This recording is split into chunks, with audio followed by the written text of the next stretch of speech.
Aujourd'hui, nouvelle histoire de lecteur et Anthropods sort son nuage magique. Messieurs, mesdames, laissez-vous porter par un passionné de manga qui a connu tous les âges d'or, oui, tous les âges d'or, de Dorothée jusqu'au dernier film Chainsaw Man. Amoureuse et amoureux des mangas de la première heure, cet épisode est fait pour vous. Alors, comme d'habitude, vous connaissez le refrain, mais cette fois-ci, c'est pas Nicky Larson. 3, 2, 1, place au générique. Voilà, on y est. Alors on arrête de blablater et on se met au travail. Ouvre grand tes oreilles, c'est important. Je suis pas bête, je sais que ça va pas être facile. T'as pas besoin de prendre des notes pour ça, enfin.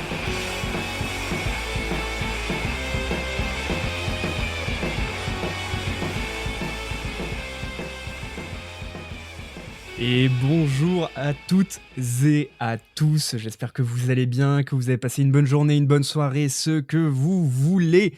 Vous l'entendez à ma voix, je suis extrêmement content. Pourquoi ? Parce que j'ai une personne au bout de ce micro au final.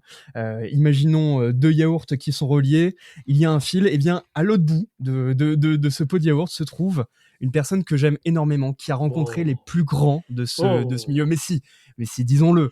Vous l'entendez avec sa voix que vous reconnaissez certainement. Je suis en compagnie de David du manga, pas du tout, du podcast carrément, Arigato. Allons-y. Bonjour David. Bonjour Maxime, merci Comment tu beaucoup vas ? pour la présentation et l'invitation. Ça va très bien, je te remercie. Je suis très heureux d'être ici et très content que tu m'aies demandé de participer à ton émission. J'ai écouté, j'ai vu qu'il y avait quelques grands noms aussi, des gens que j'apprécie, donc ravi de faire partie de cette liste-là et je te remercie. Même si je suis pas forcément légitime à parler de moi, c'est ce que je te disais. Tu l'es. Bon, bah écoute, tant mieux, si ça peut intéresser des gens, tant mieux. Après, je suis pas sûr que tu fasses les meilleures audiences avec moi, mais bon. Non, mais de toute façon, ici, on est là juste pour se faire plaisir. Merci Parfait. énormément parce que, outre ce podcast Anthropods, je suis également un fervent auditeur de tes émissions. Justement, puisqu'on parle d'émissions, est-ce que tu pourrais te présenter ? Qui es-tu ? D'où viens-tu ? Et quel est ce fameux podcast Arigato dont on parle depuis déjà 1 minute ? Alors, qui je suis, d'où je viens? Alors, je viens d'une petite ville de Saône-et-Loire, Ouais. Mont-Soleil-Mines, voilà. Ce Mhm. n'est pas très important, même si je suis très attaché à mon territoire. Et On les puis, salue. voilà, c'est ça, exactement. En quoi consiste le podcast? Eh bien, donc, c'est un podcast bimensuel, donc tous les 15 jours, tous les mercredis même. J'invite des personnalités, comme tu l'as dit, issues du monde du manga et de l'animation japonaise. Alors au départ, c'était plus pour mettre en avant les gens qui ont été précurseurs, qui ont été là vraiment au tout début dans les années 90. Et puis au fur et à Ouais. mesure, j'ai ouvert le prisme à des personnes qui aujourd'hui travaillent dans ce monde-là et qui n'en sont pas moins passionnés, quoi. Donc voilà, en gros.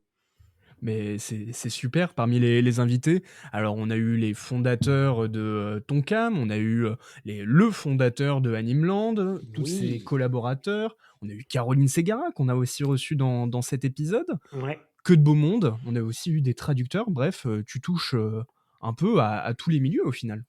Ouais, c'est vrai, j'ai beaucoup de chance. Enfin, quand j'ai démarré, en fait, bah, on en parlera, je pense, dans l'émission, mais quand j'ai démarré ce truc-là, je savais pas trop où aller, quoi faire. J'ai regardé ce qui se faisait aussi, parce que Ouais, je trouvais ça dommage, en fait, qu'on ne donne pas la parole finalement à ces gens-là qui ont été ouais, là dans les années 90 pour faire émerger cette culture-là.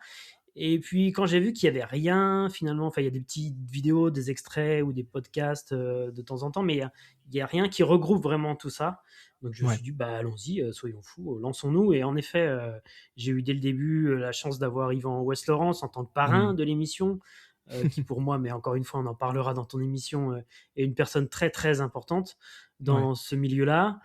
Et puis ensuite, bah, ça s'est enchaîné assez vite. J'ai des gens, Mathieu Pinon, qui m'ont fait confiance très ouais. rapidement, qui m'ont aidé aussi à trouver des invités. Et puis, bah, de fil en aiguille, on en est à 60 épisodes, un truc comme ça. Ah ouais, C'est la déjà. troisième année, là. Ouais, ouais. Et puis, ouais, je suis pas peu fier des invités qui sont passés dans l'émission. J'ai quand même eu Jean Chalopin, Oui, Maxime. non, C'est non, pas mais rien, Jean totalement. Non, non, Chalopin. non, Donc, mais... non, mais je suis vraiment très content. Ouais, Ouais, ouais. trop bien. Et ça depuis, ouais, que tu le disais, 3 ans, depuis 2024 à peu près, c'est ça ? Alors du coup, je suis très mauvais dans les dates. On est en 2026. J'ai commencé en septembre. Ouais, Septembre. Alors 2025, 2024. Non, 2023 du coup. Septembre 2023. 2023, la première émission avec Yvan West-Laurence. Ouais. Tu ne me rajeunis pas, je le vis assez mal. 3 ans, ça va quand même. C'est pas non 3 plus. ans, c'est pas faux. Bon, alors, effectivement, aujourd'hui, le but de cette émission dans Histoire de lecteurs et de lectrices, c'est de revenir sur les lectures marquantes qui Mhm. ont jalonné ta vie. Alors, forcément, on va parler de tes premières lectures, mais aussi de lectures qui peut-être t'ont amené à faire ce podcast ou des lectures qui t'ont, je sais pas, ta dernière lecture. Bref, on va parcourir ça un peu tout du long de cet épisode. Je ne sais pas Ok. combien de temps il va le faire. Ça va être Mais la ça plus va être longue passionnant. émission que tu n'aies jamais faite. Je te préviens tout de suite, Maxime. Record à battre, 3 heures. 3 heures, c'est jouable. Je peux le faire, fais C'est gaffe. jouable. Me lance pas, je peux le faire. Non, mais c'est parfait. Allons-y. Donnons-nous ce Allons-y. défi. Parti. Alors, donc effectivement, tu le disais, toi, tu es un lecteur de la première heure, puisque tu as connu, oui, Animeland dans les années 90. Est-ce Oui. que tu as connu le lancement de l'édition Akira en version couleur reliée sens américain de Mais chez Times oui. Comics? Mais bien sûr, mon cher Maxime, c'est en plus par là que j'ai commencé. Ouais. Quand tu m'as invité dans cette émission, que j'ai préparé un petit peu quand même, Oh là là. parce que je suis très mauvais dans tout ce qui est date et même dans tout ce qui Ouais. est chronologie par rapport à tout ça. Mhm. Donc moi, tout ce que je sais, c'est que quand j'étais petit, je lisais déjà beaucoup de bandes dessinées. Tout ce qui Ok. était livre avec des images, ça me plaisait, si tu veux. Tout le reste, beaucoup moins. Donc je me rappelle des carrefours ou des casinos où j'accompagnais mes parents pour acheter les Léonard. Par exemple, Ouais. j'en ai relu un il y a pas longtemps. Enfin, j'ai Mhm. commencé à en relire un, c'est très très mauvais. Enfin, c'est pas très mauvais, mais Ah, d'accord. je me demande pourquoi j'étais aussi mort de rire à l'époque, alors Ok. qu'aujourd'hui je trouve que ça a particulièrement mal vieilli. Ça n'est pas si drôle que ça. Mais à l'époque, quand j'avais 8-9 ans, pour moi, ça c'était le C'était le GOAT quoi, de pinacle la de bande l'humour. dessinée. Ouais. Ouais, ouais, complètement. Bah, après, il y avait évidemment Astérix, Gaston et tout Ouais. ça. Et puis ensuite, les bibliothèques, moi, qui ont été hyper importantes dans mon parcours, qui le sont encore aujourd'hui d'ailleurs, Ouais. dans lesquelles je pouvais découvrir des trucs qui me seraient jamais tombés dans les mains si j'étais allé en librairie, ce qui n'était pas le cas à l'époque, Mhm. ou en grande surface, parce qu'il ne faut pas se mentir, moi, principalement, ma culture s'est faite dans les grandes surfaces. Il n'y a même pas de Fnac, quoi. Donc, tu vois, quoi. Ouais. Je te Donc, du comprends, coup, moi aussi. C'est ouais, la lecture en supermarché, c'est les meilleurs souvenirs d'enfance. bah oui, tes parents, ils font leurs courses et pendant ce temps, toi, tu Exactement. squattes le rayon BD, quoi. C'est ça. Donc là, j'ai découvert Moebius, Sambre, Gottlieb aussi, Ah où oui, ça a d'accord, vraiment ok. été une claque. Ouais, ouais. Donc voilà.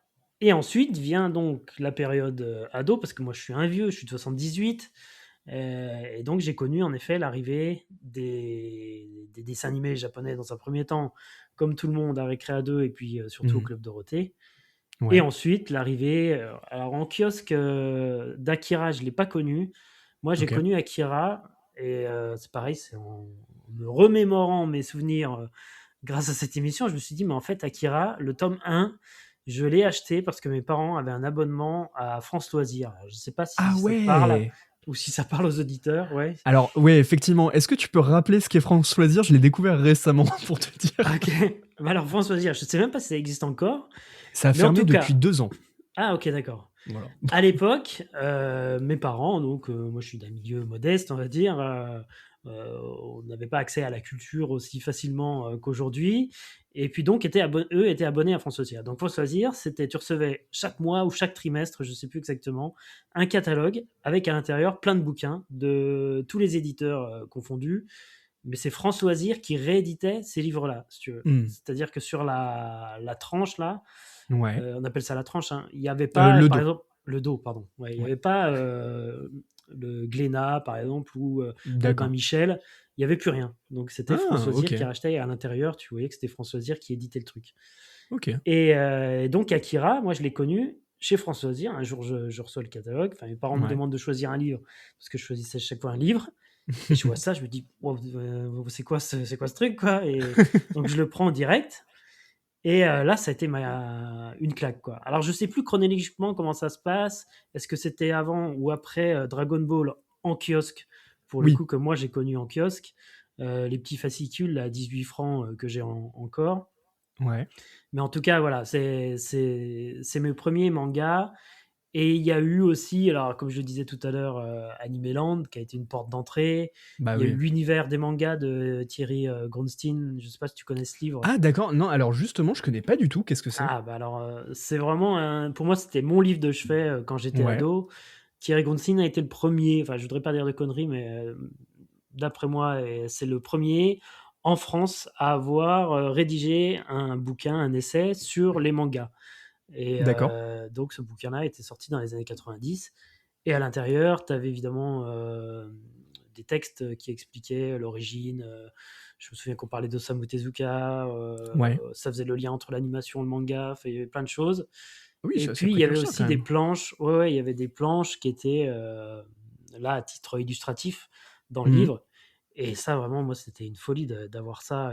Je l'ai feuilleté, je l'ai lu, je sais pas combien de fois. C'était une bible quasi comme Animeland, quoi. D'ailleurs, je dis Animeland et non pas Animeland, alors que je sais qu'il faut dire Animeland. Yvan m'a déjà dit, mais On t'en voudra pas, voilà. je pense que la police du manga ne viendra pas Bon, pour te mettre les menottes. C'est pardonné. je te disais, je me mélange aussi un peu les dates parce que j'étais aussi abonné au Dorothée Magazine, que t'as pas connu non plus. Ouh là! Ouais, T'es de non, quelle non, non, génération, non. toi? T'es né en Alors, quelle année? je suis 2002, Ah donc ouais, ok. Ah bah oui, donc non. effectivement, non, moi je me suis mis dans les mangas, beh, c'est simple, on devait être 2011-2012. On était sur le deuxième trou, du manga. D'accord, d'accord, d'accord. Ouais, Voilà, ouais. Ouais, ouais. ouais. Donc, parce que moi, le Donc Dorothée non, effectivement, Magazine, Dorothée Magazine, qui était pas foufou hein, comme magazine, on va pas se ouais, mentir, c'était même OK, assez pourri. Mais ouais, à l'intérieur, tu avais une partie qui s'appelait, une rubrique qui s'appelait Pascal vous répond. Et le d'accord, Pascal OK. en question, c'était Pascal Pascal Lafine? Lafine. Voilà, Mais exactement. non! Trop drôle. Qui répondait en fait au lecteur et qui allait chercher des infos au Japon, des trucs. Alors, avec du recul, parce que c'est pareil, à l'époque, j'avais tout découpé, j'ai tout récupéré. Je collais ça dans un cahier, enfin, c'était une dinguerie. Ouais. Et bon, avec le recul, quand tu relis aujourd'hui, tu te dis, mais en fait, il les inventait les trucs, Pascal, parce que la plupart des trucs, c'était que des fake news, quoi, quand tu Ouais, lis. effectivement. Il commençait. Mais c'était quand même assez fou d'être en connexion directe avec le Japon comme ça à Mmh. l'époque. Évidemment, je parle d'une époque où on n'avait pas Internet, hein. Donc il y avait ce truc-là pour Pascal vous répond.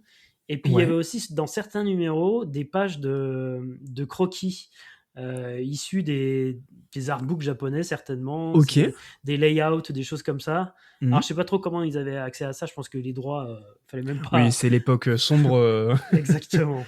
des sessions de droit.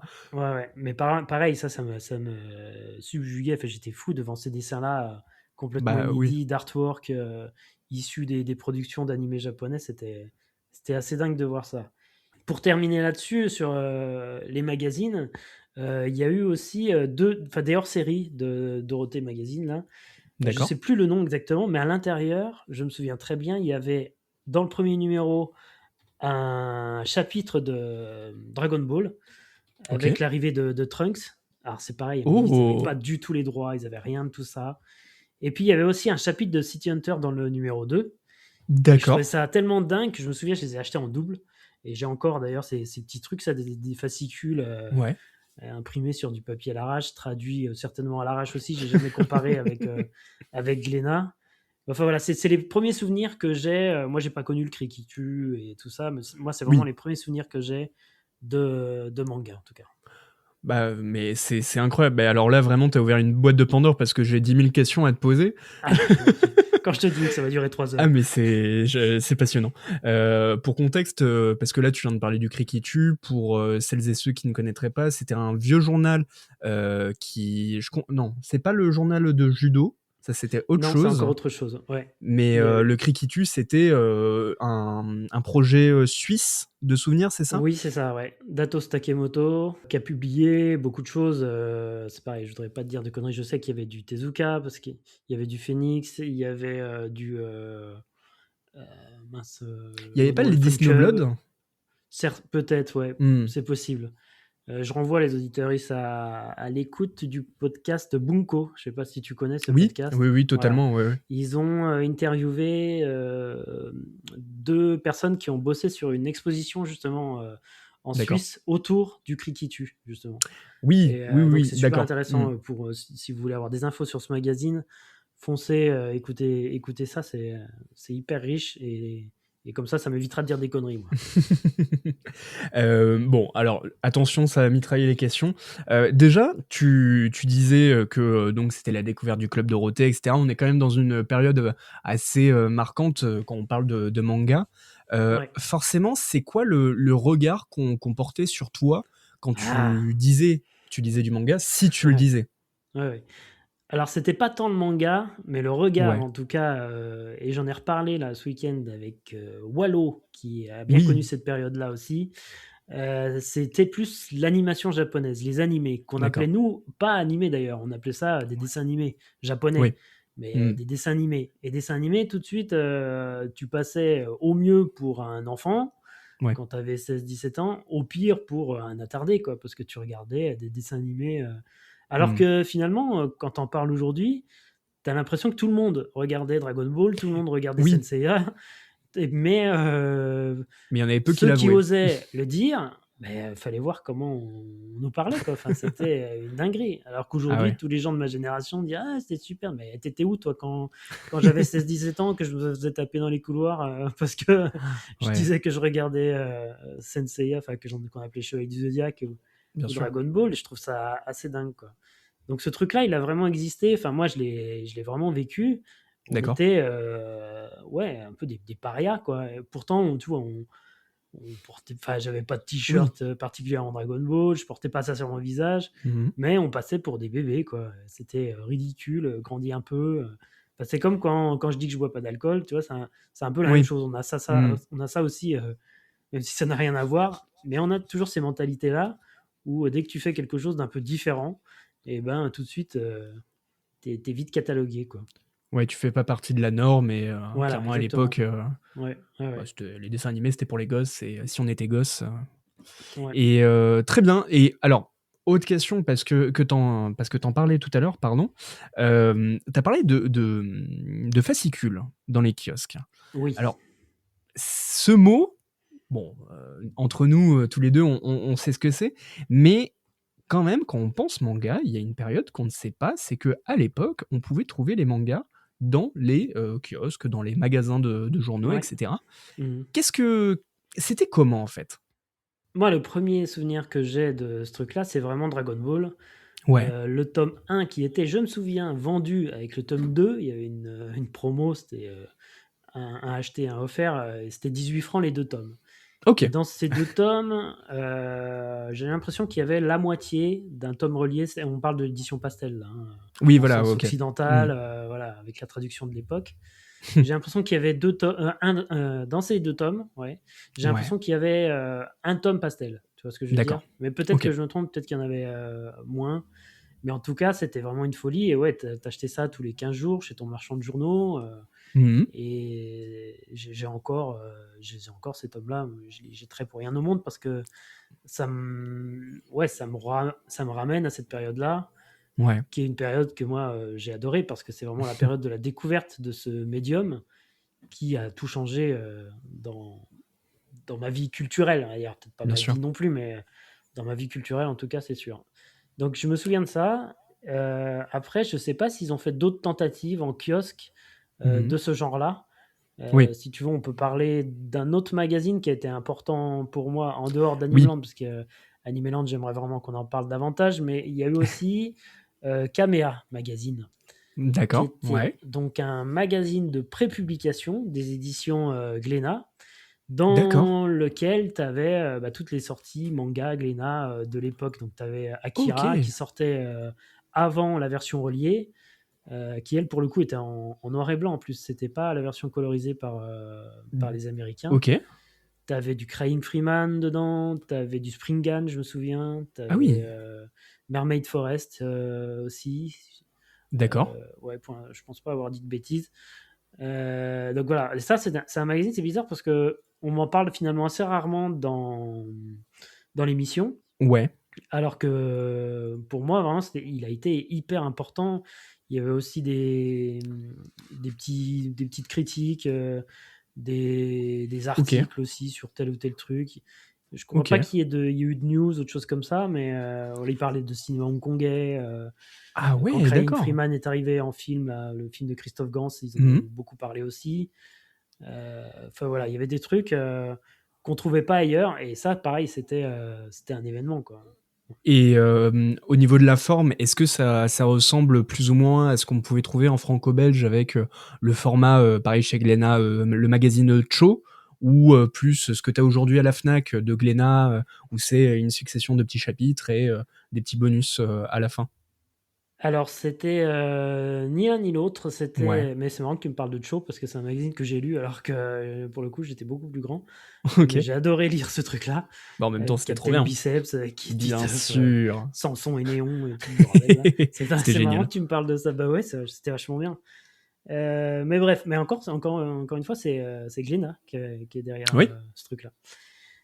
Et donc, non, Kamea, c'était un grand format déjà, donc c'était format comme les albums cartonnés d'Akira, si tu veux. d'accord. Ok. Noir et blanc, assez Mhm. épais, avec à l'intérieur, à chaque fois, plusieurs chapitres de séries que tu suivais. Ok, Donc, c'était beaucoup très plus bien. épais que Spirou, que Cho, Ouais. avec du manga dedans. Ok. Bah, très très bien. Bon alors, je continue mes fameuses questions. Allons-y. On va faire une sorte de petit bond spatio-temporel, mets ton casque, j'espère que t'es prêt. Par rapport à ton toi des débuts qui découvre le manga à 16-17 ans, Ouais. euh, aujourd'hui, quand tu lis un manga, est-ce que t'as toujours le même regard, la même flamme, ou est-ce que tu as un regard qui est toujours là, la flamme est toujours là, mais elle est différente? Comment tu perçois le manga dans Ben, son évolution? ouais, non, je dirais que, bon, elle est toujours là, c'est sûr, j'en lis encore énormément. Ouais, Je suis toujours surpris, en fait. C'est ça que j'aime aussi dans le manga, mais dans la bande dessinée en général, c'est ce que je recherche, quoi. ouais, Sortir un peu de ma zone de confort et puis aller à la découverte d'autres choses, des trucs vers lesquels j'irais pas forcément. En sachant, je dis ça, mais en même temps, aujourd'hui, comme je suis vieux, c'est vrai que j'aime bien lire tout le travail éditorial que font les maisons d'édition ouais. en lien avec le patrimoine, si tu veux, tout ce qui est Mhm. patrimonial. Donc, je sais que la collection Héritage d'Akata, par exemple, je vais dessus systématiquement. Même Ouais. si parfois, voilà, j'ai quelques doutes, comme A Girl, c'est vraiment un truc qui m'est. Je suis allé au bout, mais j'ai pas compris, quoi. J'ai pas Ouais, compris. ça parle de quoi ce manga? Alors, je suis pas bon en plus en résumé, mais Mariko est en deuxième année de lycée et vit avec sa grande sœur écrivaine. Elle fréquente un garçon qui, hélas, ne la traite pas très bien. Et non, c'est Aïe vrai aïe qu'elle ne aïe. la traite pas très bien du tout.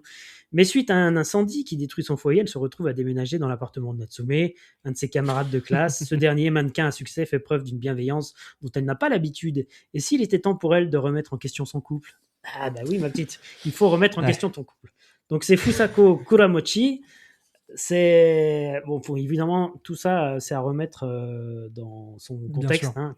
Et ce qui est vachement bien dans la question héritage, c'est que soit tu as des postfaces, soit tu as des préfaces qui te remettent dans le contexte et qui t'expliquent le pourquoi du comment. Et ça, moi, j'adore. Je trouve que Ouais, c'est un travail éditorial qui devrait être fait sur chacun des bouquins d'ailleurs qui sortent. totalement.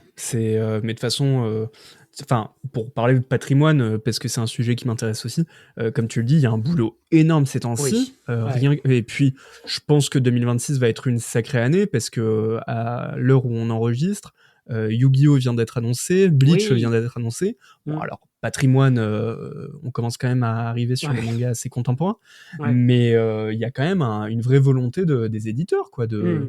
de remettre en avant leur fond de catalogue, et c'est génial, quoi. Ouais, carrément. Moi j'adhère à 100%. Tu parles de cette génération-là, il y a Slam Dunk, l'édition de luxe, Mais que je oui, bien trouve sûr. incroyable. Et puis, alors parmi les plus anciens, parce que moi je suis encore plus ancien, il y a Takao Saito aussi, que j'aime beaucoup dans la collection Héritage, D'accord, Confidence d'une prostituée. Enfin, tous les titres, tous les motos Hagio, évidemment, bien sûr. je fonce dessus.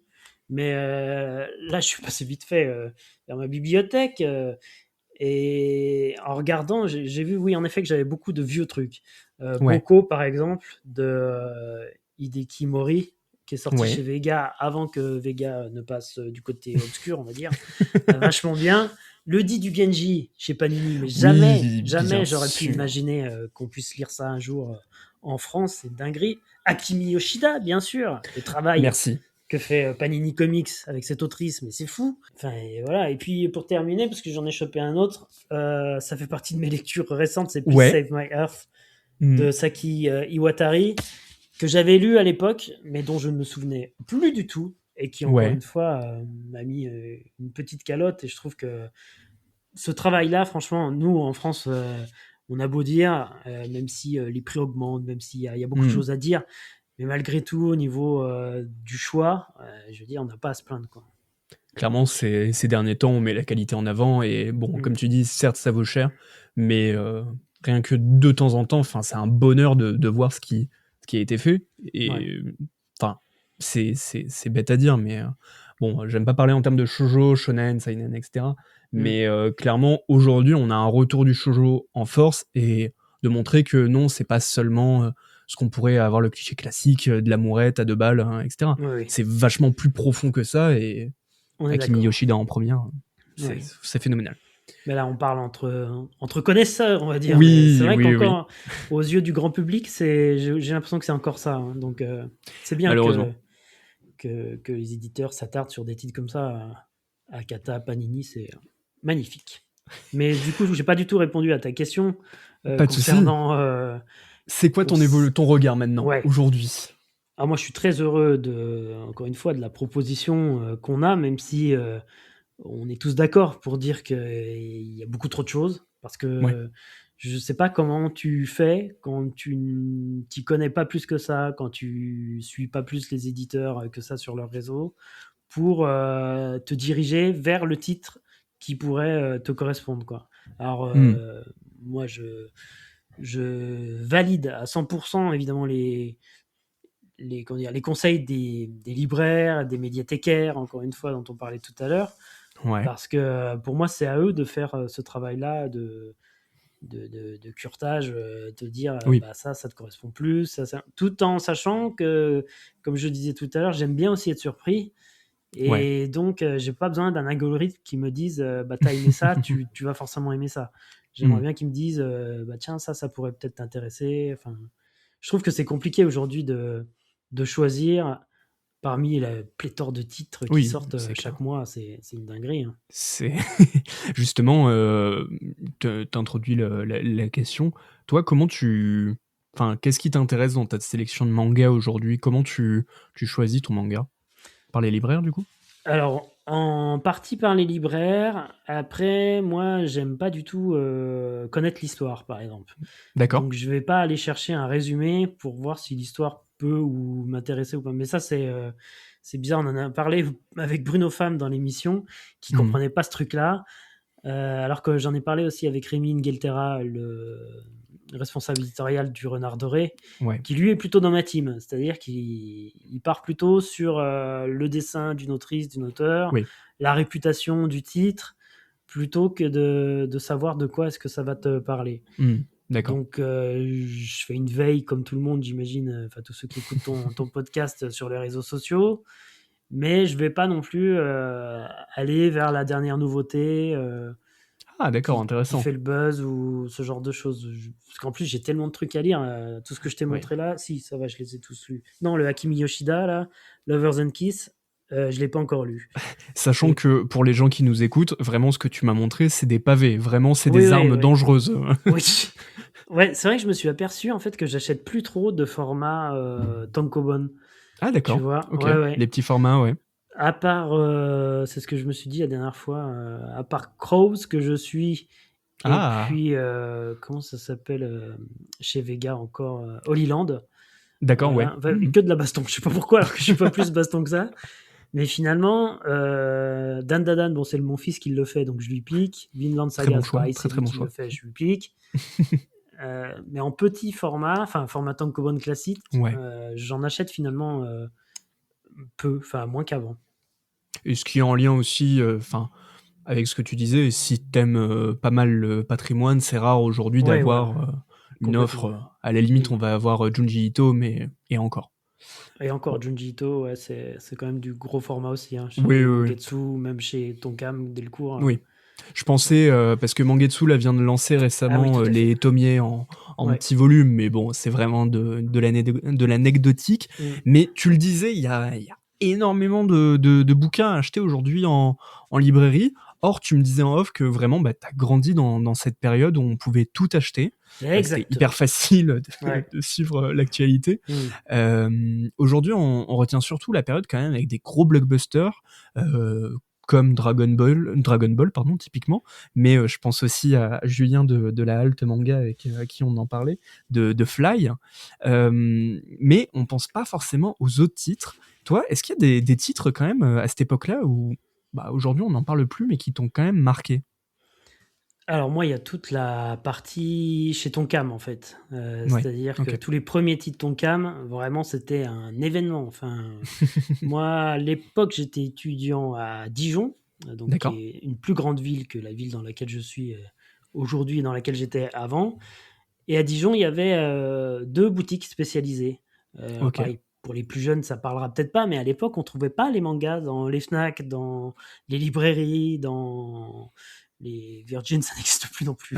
Je passe Ouais. vraiment pour un vieux boomer là, un Non, truc non, de c'est ouf. ok, c'est ok. Mais vous voyez ce que je veux dire, quoi. On les trouvait pas comme ça aussi facilement. Encore une fois, faut se remettre dans le contexte.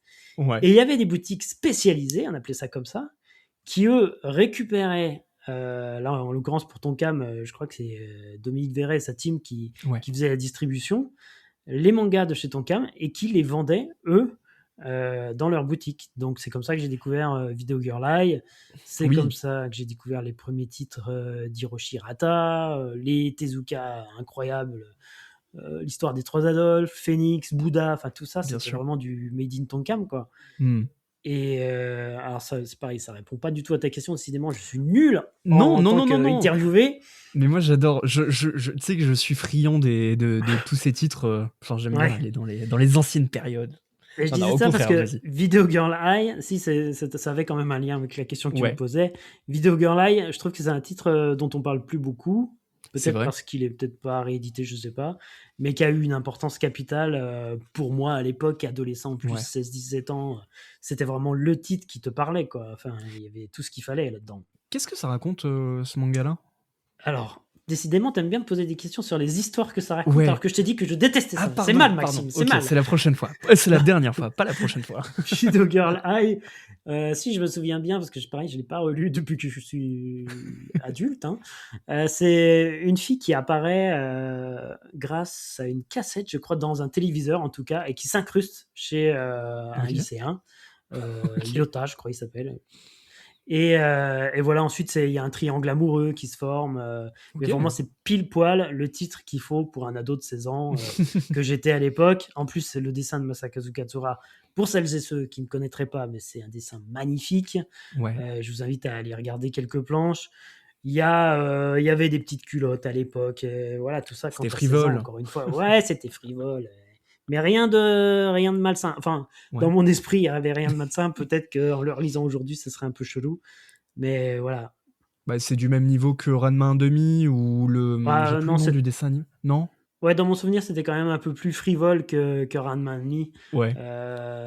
Et puis les dessins de Rumiko Takahashi, je trouve qu'ils sont plus ronds, plus Oui. passe-partout. Alors que là, il y avait presque un côté hyper précis sur les fringues, sur Ok. les visages. Enfin, voilà. Donc, Ah, c'était pas ok. tout à fait la même catégorie, tu vois. Très bien. Ok, hyper intéressant. D'ailleurs, depuis tout à l'heure, tu parles pas mal d'auteurs, et puis même dans ton podcast, je trouve que tu as l'air vraiment très calé en termes de qui sont Oh, les c'est auteurs, gentil. quels sont leurs. Non, non, mais je le dis sincèrement parce qu'à chaque fois, ça m'impressionne. Est-ce que, ouais, ça, ça t'intéresse qui est derrière un manga? Parce que Ah oui, certains. carrément. Ouais, Ouais, ouais, ouais, ouais. ouais, ouais. Carrément. Mais ça, je pense que ça vient, encore une fois, alors on va ouvrir cette parenthèse-là, parce qu'on n'en a pas encore assez parlé à mon goût, la parenthèse Animeland. Parce Bien que joué, pour j'allais moi, y venir. voilà, c'est vraiment un totem, si tu veux. C'est un phare Ok. dans la nuit, ce truc-là. Ça arrive là. Je sais même plus à quel numéro je le découvre. Je le découvre, en tout cas, à l'époque fanzine, c'est sûr. Certainement dans une des 2 librairies, c'était pas des librairies d'ailleurs, des boutiques spécialisées Mhm. que je fréquentais à Dijon. Alors pour les Dijonnais, il y avait Excalibur et Dog Games. Je peux vous Oh dire oui, que ok. ça va parler, voilà. Mais les auteurs, voilà, c'était dans le magazine Animeland, c'est-à-dire que eux ne se D'accord. contentaient pas de dire ce manga il est bien, allez-y, vous pouvez l'acheter, ça parle de ça, ça, ça. Justement, c'est pas ce que je recherchais, c'est pas ce que je recherche encore aujourd'hui. Et Mmh. justement, ils te donnaient toutes les infos, à la fois sur les mangas, mais aussi sur les animés, les films d'animation. OK. T'avais le mec qui faisait la musique, t'avais l'animateur, t'avais l'animateur référent, t'avais les réalisateurs, et tout ça, tous les écrits de ce magazine-là vraiment étaient hyper pointus. C'était en plus Ouais. signé par des gens que j'ai eu dans l'émission. Je pense à Buntavi Sudvillet, Mathieu Mmh. Pinon, Ilan Nguyen, et puis Bien Wallo sûr. aussi. T'avais dans leurs écrits des trucs que tu trouvais en fait nulle part ailleurs. C'était Mmh. hyper bien écrit, hyper sourcé. Et chaque mois, quand je recevais ça, parce que j'étais abonné, mais j'étais comme un fou. Et je me souviens que je le lisais vraiment du début à la fin. Mais du début, Ouais. c'est-à-dire l'ours, je regardais Mmh. qui avait rédigé les articles. C'était. Enfin, je pense que vraiment pour toutes les personnes de ma génération, c'était vraiment un monument, hein. Ouais, Et c'est encore une fois pour cette raison que j'ai demandé à Yvan d'être le parrain de l'émission et le premier invité, parce que effectivement, ouais. pareil, je l'ai dit tout à l'heure, je me répète, mais à l'époque, il n'y avait pas d'internet. Donc Mmh. les jeunes, il n'y avait pas d'infos quoi, en live comme on peut l'avoir aujourd'hui et mon phare dans la nuit, c'était Animeland, quoi. Et OK. puis, heu et puis voilà. Il y avait, si tu veux, Animeland, c'était des signatures. Ouais. Non, je dis n'importe quoi, parce que ça, je t'ai déjà dit, mais il y avait, comment dire? Pour les fans de jeux vidéo, il y avait Joypad, par exemple, C'est avec, incroyable, tu mes questions, ah c'est bah, OK, parfait. d'accord. Mais oui, effectivement, pardon, Animeland, c'est un peu l'équivalent d'un Joypad où on trouvait d'ailleurs des enfin, ils étaient tous copains, quoi. Ouais, ouais, ouais, je crois, ouais. Après, moi, je suis moins jeux vidéo, j'ai lâché, les jeux vidéo, Ouais. après la Super NES. Mmh. Mais oui, pour moi, il y avait, comme tu le dis, Joypad pour le jeu vidéo et Animeland pour les Mmh. dessins animés japonais et les mangas, quoi. Donc tous ces noms-là, ouais, pour en revenir à ta question, tous ces noms-là, quand tu dis que je connais tous, c'est gentil, mais en fait, je connais vraiment cette période-là. Si tu me poses des Mmh. questions sur les auteurs d'aujourd'hui, je serais un peu plus en galère, je dois bien le dire. Et c'est normal parce qu'on peut pas tout connaître. Oui, c'est- Et comme tu le dis, bah, tu as pu, rencontrer, et interviewer différentes personnes et ce Mm, qui est assez drôle, c'est qu'encore aujourd'hui, tu te rends compte que, bah, ces personnes continuent de marquer, l'histoire du manga, encore ouais, aujourd'hui. Un Mathieu Pinon, bon, bah, on le voit encore signer des articles, faire des interviews, heu ouais. et puis, aussi, une des personnes que tu cites souvent en en story, Grégoire Hello, bon, bah, il est carrément Oui, directeur de collection de Kurokawa. ouais, c'est Donc, ça. bon, Oui, Grégoire Hello, c'est une private joke parce que tout le monde me le demande évidemment. J'ai dit: «Ça a raison, hein». Mais sauf que j'ai déjà demandé, bien sûr, vous me connaissez, j'ai demandé plusieurs fois, je l'ai même croisé à Japan Expo, il ouais. m'a filé sa carte, il m'a dit: «Oui, oui, oui» et puis, bah, j'attends toujours mon petit Grégoire, donc si tu écoutes cette émission, mon cher Grégoire, Greg de Joypad, bah, tu es le bienvenu, bien sûr, mais je lâche pas l'affaire, hein, rassurez-vous, Non, je mais harcèle les gens, mais voilà. Mais après, c'est vraiment une chance pour moi, de rencontrer tous ces gens, que j'estime vraiment sincèrement pour tout ce qu'ils ont fait, que ce soit mmh, Yvan, Wes Lawrence, Dominique Verret dont on parlait en off, ouais, Alex Pilote, Ilan Nguyen, enfin des gens qui ont ouvert les portes et sans qui, moi j'en suis persuadé, on n'aurait pas la diversité qu'on a bien aujourd'hui sûr. en librairie en France. C'est certain, quoi. Alors Mmh, pour certains, c'est des personnages, clivants, tu vois? Mais ouais. qui sont pas moins des qui sont pas moins, c'est pas français du tout, mais vous voyez ce que je veux dire, qui sont Qui visionnaires, quoi, Oui, c'est ça. précurseurs dans tous ces domaines-là. Mmh, Et tous les gens dans ce milieu, qui étaient là en tout cas au début des années 90, c'était avant tout des passionnés, si tu veux. On peut pas leur enlever ça. Des mmh. passionnés qui, pour certains, ont réussi à faire de leur passion un business. Et puis certains, ouais, ont aujourd'hui des postes à responsabilité, que ce soit dans des maisons d'édition, tu l'as dit pour Greg, dans l'animation, chez Crunchyroll, je pense à Olivier Oui. Fallet, Oui, totalement. qui était vraiment lui, un vrai otaku quoi, pour l'instant Mmh, qu'il est mmh mh. resté. Pascal Lafine, quand je l'ai interviewé, c'est pareil, lui Bien sûr. c'est un vrai otak quoi. Et puis il y en a d'autres qui sont restés dans l'ombre ou alors qui se sont effacés petit à petit, mais voilà. Dans l'émission, j'aime bien revenir avec les invités sur les premières conventions, mais on en parlera peut-être tout à l'heure, Bah, comme, non, mais justement, ouais. allons-y, c'était quoi ta première convention? Et ben alors, Justement, ça, j'ai un gros vide en moi. Parce que si tu veux, D'accord, j'étais dans un lycée, puis ensuite mes études, je les ai faites avec des gens d'un peu partout, de toute la France. Et d'accord. donc, j'avais des gens qui étaient à Paris. Et à Paris, c'est là-bas qu'il y avait les grosses conventions. Enfin, les grosses Bien sûr, conventions. Je mets des gros guillemets parce que c'est pas du tout ce bien qu'on a sûr. aujourd'hui, évidemment. Mais les Épitanimes, les BD Mmh. Expo, Japan Expo, évidemment, tout ça, ça a commencé là-bas. Donc, Japan Expo, c'est sûr. J'ai fait la première parce que j'ai encore mon petit Waouh. ticket. Waouh, OK. Euh, mais j'ai souvenir, on en parlait avec Wallo, là, que j'ai revu Ouais. ce week-end, je sais pas quand l'émission sera diffusée, mais je l'ai vu dans le Grand Off de Mmh. Goulême. Et on se rappelait ses premiers trucs, quoi, parce que lui, il a des images d'archives, mes amis, mais alors vous n'êtes pas prêts à voir ce que vous allez voir, hein. C'est des trucs de dingue. C'est fou, il avait un caméscope tout le temps, dans toutes les conventions, et il a tout Waouh, filmé. OK. Il a des témoignages d'Yvan West-Laurence, d'Olivier Fallet, mais Ouais. qui a peut-être 17-18 ans à l'époque. Tu le reconnais même Ah pas. ouais! OK, Tu OK, vois BD Expo, une des premières conventions qui était à la fois BD et à la fois manga. Ils avaient fait un petit truc manga. Tu OK. vois l'espace manga qui est rempli, blindé de jeunes. Et dans l'espace BD, tu vois les collectionneurs de BD à la chasse aux dédicaces. Ça avait un contraste assez fou. C'est Il a vraiment génial. des images d'archives complètement de folles. Donc, moi, pour te OK. dire quelle a été la première, je ne saurais pas te dire. Tout ce que je peux te dire, c'est que je me souviens très bien de projections dans une Ouais. petite salle. Parce que souvent, ça se faisait dans des lycées, dans des IUT, des trucs comme ça. OK, C'était ouais. organisé par une asso de jeunes. Enfin, je sais pas exactement comment ça se passait, mais et j'assiste à une projection de Ranma 1,5, d'un OAV de Ranma 1,5, qui OK. était entièrement en japonais. Mais il y avait un mec à côté qui avait des fiches avec les dialogues Mais c'est génial! et qui lisait tout ça en live pendant la projection du truc, quoi. Et nous, OK, on était fous parce que enfin, on n'avait jamais vu ça avant, quoi. Et bien sûr. c'était des trucs inédits. Encore une fois, je le rappelle, mais il n'y avait pas Internet. Donc, tu pouvais voir ça nulle part ailleurs. Tu pouvais même pas te le faire importer du Japon parce que ça coûtait une Oui, blinde. En plus, la cassette, elle était en NTSC, donc tu pouvais pas la lire sur ton magnétoscope. Ça, c'est encore autre chose. Donc, c'était vraiment des endroits où tous les animés fans se rassemblaient. ouais. On pouvait partager notre passion en commun, tous ensemble. Et moi, ça a été Mmh. un choc aussi, ces trucs-là, quoi.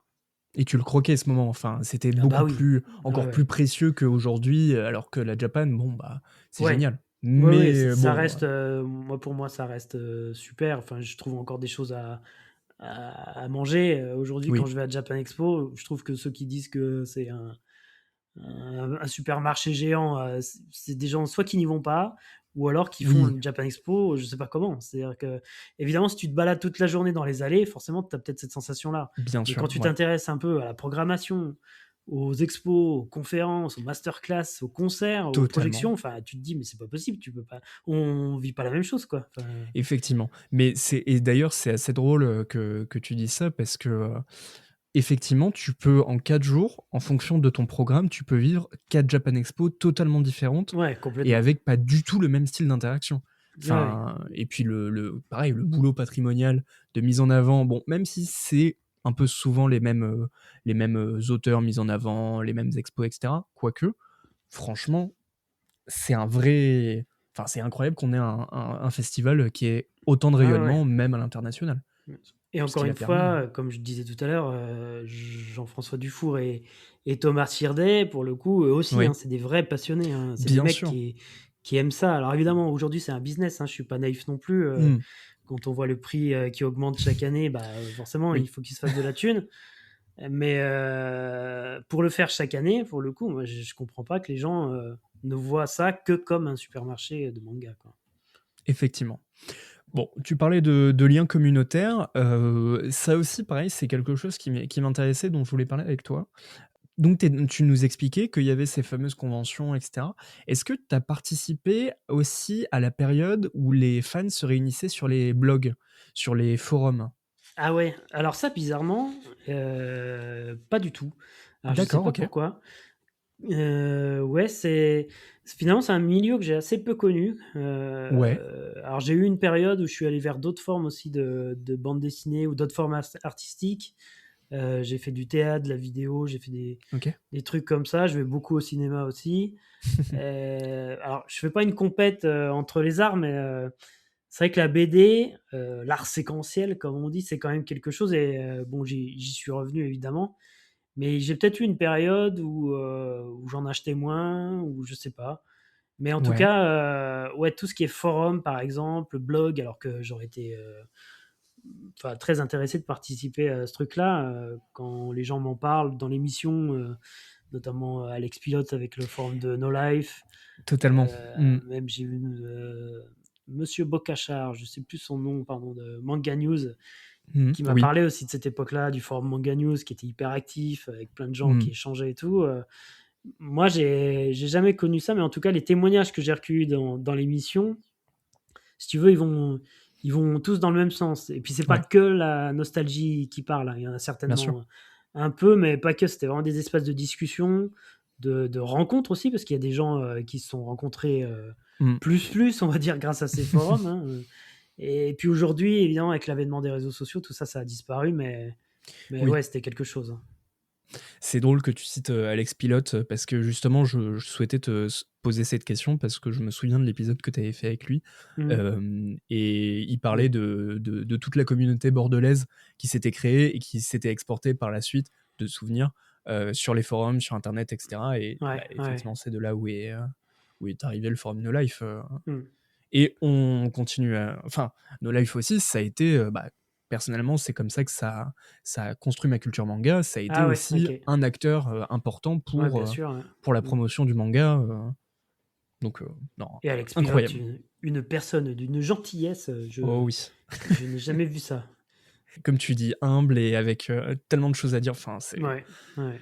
Et ouais, d'après ce que j'ai pu comprendre, pour en terminer sur cette partie forum, ce qu'ils me disent tous aussi, c'est que c'était pas forcément plus cordial que les échanges qu'on a sur les réseaux Ok, sociaux aujourd'hui. Mais ok, ce qu'ils m'expliquaient, c'est que tu pouvais prendre le temps de débattre, tu vois, de questionner, ok. d'échanger, sans déjà être limité par le nombre de caractères. Et puis, bah, tu avais quand même des modérateurs qui étaient là pour faire en sorte Hmm. qu'il ne se passe pas n'importe quoi, ce qui n'est pas le cas aujourd'hui sur X, par exemple, quoi. Oui, Pour ne citer que lui.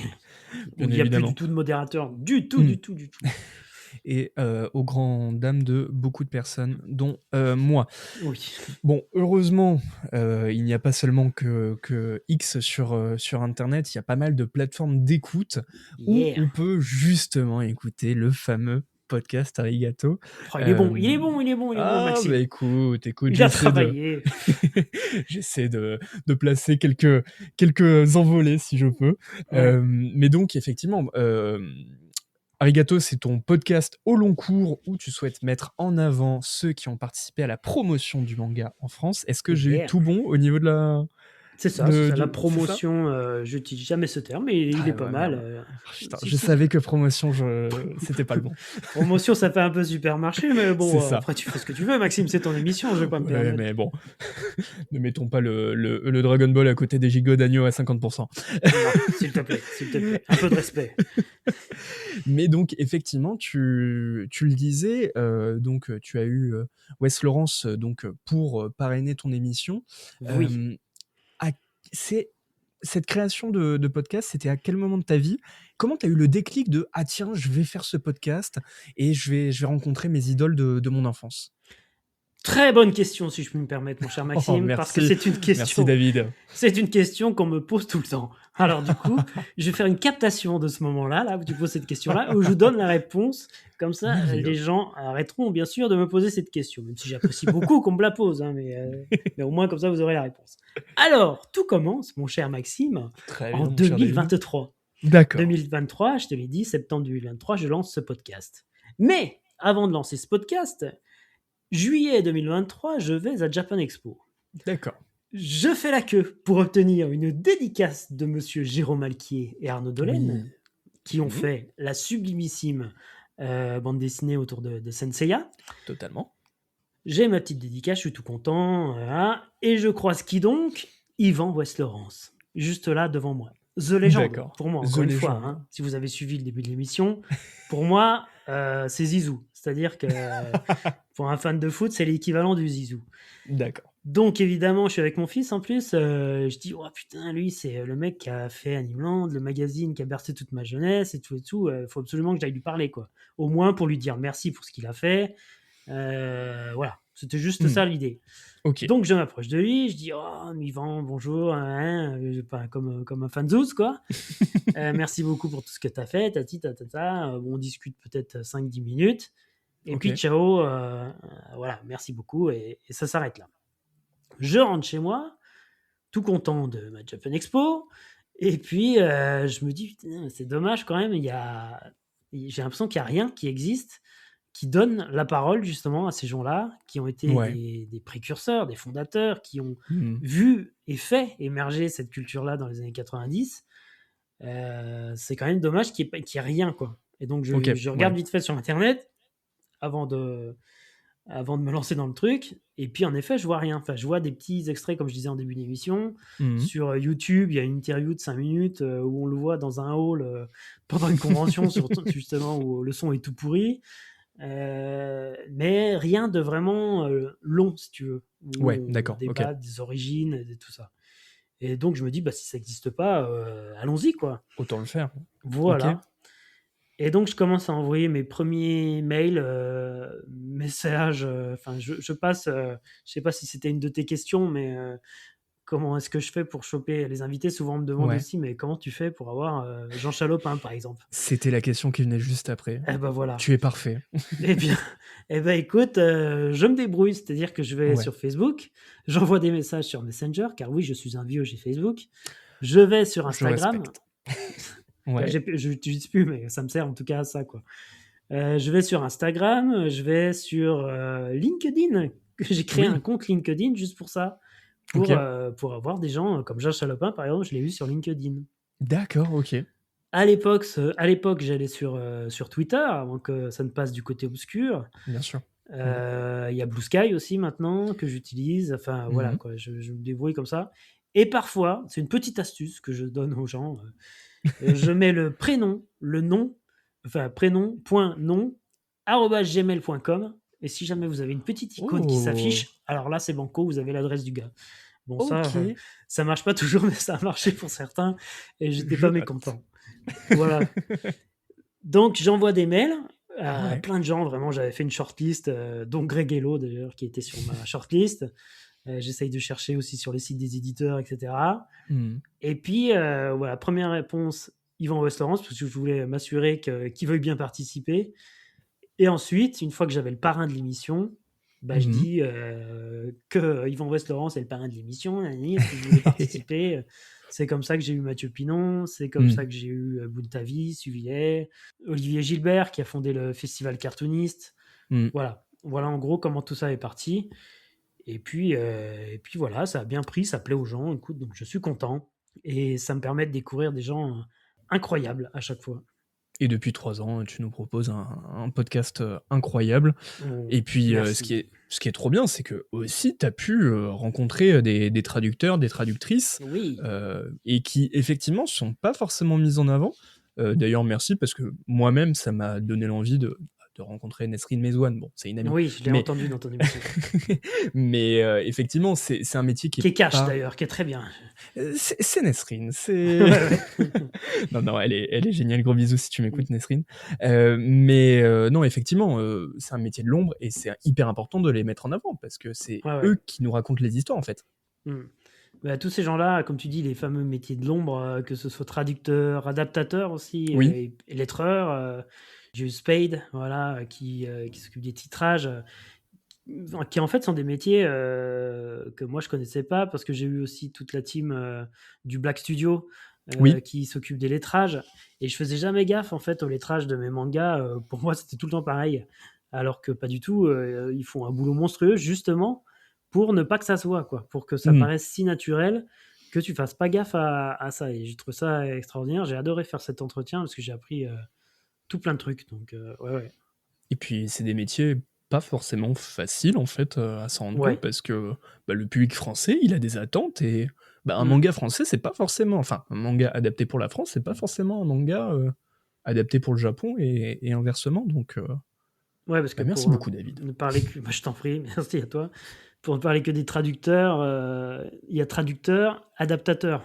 Et Oui, je trouve que c'est vraiment la différence, elle est importante, quoi, parce que mmh, tu peux traduire, enfin, tu balances un texte, tu le vois d'ailleurs dans Google Translate, voilà, il va te le traduire. Mais par contre, ça veut rien dire, quoi. Ou bien alors, sûr. c'est illisible, c'est incompréhensible, donc il te faut quelqu'un derrière qui passe pour te rendre ça le plus agréable possible à la lecture, que tu butes pas sur les mots ou ce genre de choses, quoi. Donc ouais, c'est des personnes hyper importantes aussi dans le milieu. Et bah, tant qu'on parle de ça à nouveau, tu le disais, tu lis des livres avec ton fils, donc tu lis, certains mangas assez récents, tu as lu, Mhm. une bonne partie de ce qui est sorti, par le passé. Hem, on a fait du chemin. Est-ce que, selon toi, on a une culture manga vraiment à la française ou on reste quand même cantonné à une culture d'import, une culture japonaise qui arrive, tout fraîche, entre nos mains? Alors, si vous aussi, auditeurs de cette émission, vous n'avez pas compris la question de Maxime, n'hésitez pas à lui dire dans les commentaires parce que je ne capte rien à ce qu'il me dit. Et ce n'est Par pas contre, je grave. peux te répondre peut-être, mais j'ai pas l'impression qu'on trahisse en tout cas enfin, pas le format, la matière de base. C'est-à-dire que nous, ce qu'on réceptionne en France, j'ai vraiment l'impression que c'est la même chose, si ce n'est que c'est Ouais, traduit en français. Donc, du coup, OK. je vois pas trop où tu veux m'emmener avec cette question. Non, non, non, en fait, alors ça fait un petit temps que je l'ai écrit cette question, j'avoue. Je m'avoue coupable. Non, mais je te posais cette question parce que, de mon côté, j'ai l'impression que, hem, dans les années 90, c'était vraiment la culture manga qui nous venait, oui, pardon, tout droit du Japon. Mhm. On adaptait, on lisait et on consommait ce qui venait du Japon. Ouais. Aujourd'hui, je trouve, que la France s'est vraiment emparée du média pour en faire un objet, qu'elle consomme en tant que tel. Par exemple, je prends Jujutsu Kaisen, qui est un manga là, qui Mhm. fait beaucoup parler de lui, notamment avec Que son lit mon animé. fils. Bon, il a de très bon goût. Et l'animé est sorti il y a pas longtemps, la saison Ouais, 3, et ouais, on ouais. voit que sur internet, les Japonais n'ont pas du tout le même, ne lisent pas quasiment pas la même histoire que nous en France. On va pas du tout défendre les mêmes personnages. On va Ah, pas du tout défendre tel ou tel choix de l'auteur là où les Japonais le feront et inversement. ok. Voilà. Est-ce que toi tu le perçois comme ça ou pas du tout? Tu restes, enfin voilà, c'est Alors, un petit plaisir lecture comme ça. ouais, ouais, ouais, ça, bah, c'est super intéressant, mais non, j'avais pas jamais entendu parler de ce truc-là. Je le voyais pas sous ce prisme-là. Est-ce que c'est pas non plus le marché japonais qui s'est adapté au marché mondial? C'est-à-dire Mmh. qu'ils ont pris conscience, je crois, ce qu'ils n'avaient pas du tout à l'époque, hein, on le sait. Et puis, les témoignages que j'enregistre dans l'émission le disent, c'est-à-dire qu'à l'époque, ils n'avaient pas du tout conscience qu'ils pouvaient s'exporter à l'étranger. Du coup, ils faisaient Mmh. leurs mangas, leurs animés pour le public japonais.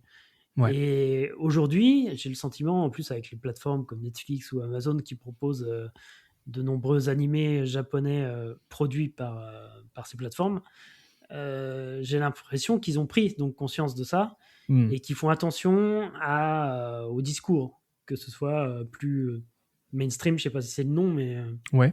tu vois ce que je veux dire. Ouais. Plus Donc moi, abordable, ouais, plus voilà, c'est plus ça. mondialisé, en fait. Ouais, ouais, ouais. Du coup, ça expliquerait peut-être la chose, mais j'avais jamais remarqué ce truc-là, non. OK. Non, mais c'est peut-être moi qui surinterprète, et c'est OK. Mais pour ne pas totalement me ridiculiser, j'ai une autre question, peut-être qui sera peut-être plus simple, je l'espère. Ça me fait beaucoup plaisir parce que tu parlais du fait que tu lisais aussi d'autres types de bandes dessinées, comme les BD francophones, Oui, on parlait de Léonard, et cetera. ouais, ouais. Hem de ce que j'ai vu, sur le rapport du Centre national du livre, le manga, c'est beaucoup plus une lecture, transgénérationnelle, Hmm, lue autant par les 7 ouais, ans que ouais, les 77 ans. Je sais pas si ouais. la métaphore est bonne, mais en tout cas, lue par, plusieurs générations. Là où la bande dessinée traditionnelle va être beaucoup plus, l'affaire de générations, on va dire, oui, 1970, 1980, et cetera. Hem Pourquoi, selon toi, le manga arrive à beaucoup plus réunir que la BD francophone. Alors, j'ai du mal à expliquer ça parce que c'est vrai qu'il y a 20 ans, je t'aurais dit que c'était vraiment générationnel. C'est-à-dire que quand j'étais ado, ce truc-là du manga, des BD en noir et blanc qui se lisent dans le sens original, et parfois on n'avait même pas la trad, hein, ça j'ai oublié de le dire, mais dans les Ouais. boutiques spécialisées, on achetait le dernier tome de Dragon Ball en japonais, quoi. Ah bah oui, oui, Et oui, donc pour effectivement. mes parents, pour les adultes qui nous entouraient, ça paraissait mais complètement what the fuck, quoi. Hmm. Et du coup, si je veux faire une analyse vite fait, je t'aurais dit que c'était un peu pour venir en contradiction avec nos aînés. Mais aujourd'hui, c'est ce que tu disais, nos enfants, enfin mes enfants, baignent dans cette culture-là, ils sont nés avec. Ouais. Toi d'ailleurs, tu es quasiment né avec aussi. Et Oui. pourtant, il n'y a pas cette forme de rejet qu'on avait pu avoir nous, avec une certaine condescendance aussi, hein, je veux dire, vis-à-vis de la BD de papa, tu vois. Ouais. Nous, dès que le manga est arrivé, le Black et Mortimer, Alix, Tintin et tout ce qui s'ensuit là, c'était mort, quoi. Hmm. Et il y avait même pas, il y avait pas de game, quoi. Alors Ouais. qu'aujourd'hui, avec mon regard d'adulte, bon, je me dis finalement, il y a peut-être faut doser, quoi, un petit peu, quoi. Ça reste lisible quand même. Voilà, ouais, si ça a eu du succès, c'est que enfin, il y a une raison, quoi. Hmm. Mais aujourd'hui, ouais, il y a aussi cette hybridation aussi de la bande dessinée franco-belge. Je sais même pas si on peut encore l'appeler comme ça, mais Oui. avec les codes du Hmm. manga, avec les codes du comics, avec les codes de plein de trucs. On réinvente des choses en permanence. Aujourd'hui, le nombre de sorties chez Kana, mais pas que, je pense aussi au label 619, Oui. qui ont des artistes qui ont baigné dans cette Oui. culture-là comme nous et qui se Totalement. sont imprégnés de tout ça forcément. Hmm. Et ça se ressent dans leurs bouquins là aujourd'hui. À l'heure où nous enregistrons cette émission, je sais pas si on en parlera, mais il y a le dernier livre, le deuxième, c'est quand même fou. Deuxième bande dessinée de Jade Kou qui vient de sortir, Terre aux Lunes aux éditions Oui. Morgan. Et c'est On y pareil. viendra. Ben oui. Et c'est une folie. Et cette fille, je Bien sais sûr. pas quel âge elle a, mais elle a moins de 30 ans, c'est sûr. Elle a un talent de malade mental, quoi. C'est-à-dire que tu regardes les planches, tu te dis, mais comment c'est possible? Et Ouais. elle a baigné dans Miyazaki. Alors évidemment, tout le monde lui parle de Miyazaki, mais parce que c'est une référence absolue dans le monde de Hmm. l'animation. Et quand tu vois ses dessins à Jade, tu t'es dit que oui, elle est née là-dedans. Elle a infusé tout ça. Elle a Ouais. pris aussi d'autres trucs, de la franco-belge, des artistes, etc. Et puis elle en ressort quelque chose de fascinant. Et c'est ça Ouais. que je trouve passionnant, moi, dans cette hybridation, dans cette culture qui mixe les formes de bande dessinée, quoi. Et côté japonais, tu sens aussi cette hybridation? Alors justement, c'est intéressant aussi que tu me parles de ça parce qu'on en a parlé ce week-end aussi. Ouais. Il y a très peu finalement d'import au Japon de nos BD occidentales. Ah d'accord. Je sais que déjà c'est très cher Ouais. d'importer un format cartonné. Là-bas, ils n'ont pas du tout l'habitude. Et puis c'est surtout, d'après ce que j'ai compris, encore une fois, je voudrais pas dire de bêtises, mais des artistes qui achètent ça ou des mangaka Hmm. qui connaissent Moebius, mais qui connaissent aussi Mathieu Bablet, qui connaissent Riyad Satouf, là, qui sort au Japon Oui. son Arabe du futur. Voilà, c'est pas forcément le grand public comme nous, on s'est pris ça enfin, comme nous, on se prend ça Oui. aujourd'hui, Hmm, hmm, hmm. qui se dirige vers la franco-belge, quoi. D'accord. Ok. Alors, tu parles d'une petite maison d'édition qui s'est lancée tout récemment, qui s'appelle Mais Morgan, oui, tenue par un monsieur qu'on connaît bien dans le monde du manga, qui s'appelle Sullivan Rouault, qui voilà. tient sa librairie à Marseille. Je n'ai plus son nom malheureusement, mais qu'on a connu en Tsundoku. Tsundoku. Merci beaucoup. À Marseille et Et à Toulon, je crois aussi, non? C'est pas ça? d'accord, ok, Enfin, je sais qu'il en a 2, peut-être. mais ouais. Ok. Bon. Après, il est pas derrière la caisse, hein, donc Oui, n'allez pas là-bas, effectivement. vous le verrez pas. Mais bien évidemment, on l'a connu en tant que directeur soit de collection, soit éditorial chez Mangetsu. Mhm. Récemment, il a hissé sa voile pour de nouveaux horizons et on le retrouve désormais chez Morgan. Et on ne va pas parler de Morgan pour rien, puisque tu as eu l'occasion de Oh, il tenir est bon. un podcast pour eux. Il a travaillé, le Maxime. Écoutez, j'essaie. Mais donc, effectivement, sur ce podcast, on parle pas trop manga, il me semble. C'est Non, quoi ce ouais. podcast? De quoi on parle? Alors c'est l'interview avec, donc j'ai fait l'interview évidemment de Sullivan Rouault quand il était encore chez Mangetsu, mais c'était vraiment la fin. C'est-à-dire que, il m'avait dit alors je crois qu'il y a prescription là, je peux en parler, mais on s'était vu avant parce qu'en plus c'était un entretien que j'avais réalisé en face à face à Lyon, chez mon D'accord. fils encore une fois, qui est étudiant là-bas, je vous raconte ma vie. Donc on l'avait fait dans ce petit appartement. Et donc avant, on avait mangé ensemble et il m'avait dit, bah tu sais, Mangetsu, ça y est, c'est terminé, je vais me barrer. Et donc j'en revenais pas quoi, parce qu'il l'avait pas annoncé ni rien. Bah oui, Et je oui. dis ah ouais quand même c'est chaud. Du coup tu vas faire quoi et tout. Et il me dit bah j'ai plein d'idées, mais pour l'instant je peux pas trop en parler. Bref, on a fait l'entretien, je l'ai diffusé tel quel et comme ça permettait aussi pour lui de mettre un point final à cette aventure Oui, Mangetsu. Et je renvoie les auditoristes de ton émission, évidemment, bien à évidemment. l'écouter. Et puis, ça s'était vachement bien passé. Le courant était bien passé. Et puis, il me recontacte en septembre là, 2025 D'accord. en m'expliquant ce qu'il était en train de faire, qu'il était en train de monter, enfin, qu'il n'était pas en train de monter, il avait déjà monté sa maison d'édition, Morgan, qui s'était Ouais. entouré d'une Dream Team. Là, en tout, ils sont 4 personnes dans le truc. Et qu'il avait envie d'essayer de trouver des moyens d'attirer à la fois le public, mais aussi les libraires, les médiathécaires, les journalistes, avec un format un peu différent que du dossier de presse qu'on envoie habituellement à ces Ah, organes de d'accord. presse, quoi. Ok. Et donc, c'est pour ça qu'il a pensé à moi pour la réalisation de ce podcast, dont je suis très fier, qui s'appelle La Première Page, Oui, dans lequel, en fait, on parle à la fois avec les auteurs, les autrices de chaque album qui est traité, de la d'accord. première page du livre, et puis ensuite on déroule, évidemment, on explique, enfin on parle de leurs influences, et chaque personne de la boîte, dont Sullivan, parle du livre, et Ouais. puis l'auteur, l'autrice parle également de son travail. Voilà, donc c'est un petit format, on voulait pas que ce soit trop long non plus, hein, c'est du 10 minutes maximum. Mhm. Et voilà, jusqu'à présent, j'ai eu Jade, Kou, avec son fameux Terroline, là, qui est incroyable. J'ai aussi Adrien Demont, avec le non moins merveilleux Train de nuit dans la Voie lactée, qui est vraiment une dinguerie d'après la nouvelle Ouais. de Kenji Miyazawa, qui fait une tournée, là, enfin, qui fait des concerts dessinés là, qui sont une merveille aussi. Enfin, bref, et D'accord, voilà. ok. Et il y en a d'autres qui vont arriver. Il y en a 2 autres là qui arrivent, qui sont déjà enregistrés. Et chaque mois, l'idée de Morgan, c'est de sortir chaque mois environ un bouquin. Donc, et Génial. de l'accompagner à chaque fois de la même façon, à la fois en podcast. Et puis, je réalise aussi la forme du podcast, mais en vidéo pour la chaîne YouTube, qui est D'accord. illustrée avec des planches, des choses comme ça. Voilà. Ok.